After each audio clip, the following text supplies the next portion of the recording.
Hi, welcome to day 4 of the 12 days of Christmas. Not talking about guns on this one, we're talking about probably something that is equally as important, targets, because you need something to shoot. Many different types of targets available. These are just a few of the ones that I've had. I've had most of these for, well, I've had majority of my targets for 5 years. So they've stood up to just basically been sitting in the garden.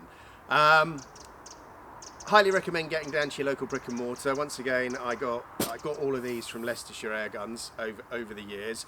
Highly recommend going down, support your local shop, especially in these tough times if you can. Having said that, you know, if you aren't anywhere near a shop, Amazon is also a good thing to use. And I got these natty little knockdown soldiers off Amazon. They're great fun with air pistols. I tend to use those for air pistols and shooting with friends. Something like this for a small garden range is phenomenal. This is from Milbro. This is another type of target as well, which is a bigger one. It's got ducks or rabbits or something in it. Basically, the principle's the same. You shoot along, knocking well, on this one it's little mini targets. On the bigger one, it's what have I got? I've got birds, pigeons. So you shoot along there, and once you've knocked them all down, or up in this case, shoot the thing in the middle, and the targets will reset and fall down for you to have another go at them. What I truly like about these, and the thing I think is really good for those back garden ranges, is that it's an integrated pellet catcher as well, and it also helps reduce the risk of ricochet, which is one of the issues you've got when you're shooting little knockdown men, especially with BB pistols, or targets like this, which are great fun. Once again, Milbro, really handy because it's got an integrated target holder as well. But I tend to shoot these at 50 odd yards because these are quite large, and it also gives you some idea of the power of the rifle if you haven't got a chronograph.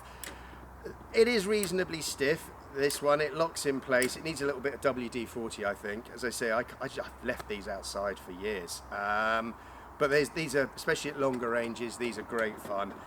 Medium range, I tend to use this one because it's got different size of targets on it. So ranging from, what's that? That is it's about 1 inch, 2 inches. And these ones at the top are a little bit more challenging. As you can see, this is seen better days. 5 years old, and it's lived outdoors for most of its life. Once again, integrated target holder. You know, most of these things, this Milbro goes for about £30. I think the knockdown duck one goes for 35, 40. These are around about £30-ish, I think. They are great value, but unless you've got a decent backstop and you've got some form of enclosed area, you do stand a chance of getting ricochets with these, especially if you clip the side of the target. If you hit it sort of dead on, then it pretty much flattens the pellet. But clipping a target, I mean, I've heard pellets ping off in the past with these. So I tend to be careful and make sure nobody's out in their gardens when I'm shooting with those. Right, that's day 4 done. Targets. What can I say? Get down the shops and get your significant other or your mum and dad. Get them to head down the shops and get you something fun to shoot for Christmas. Thanks for watching. Day 5 next. All the best.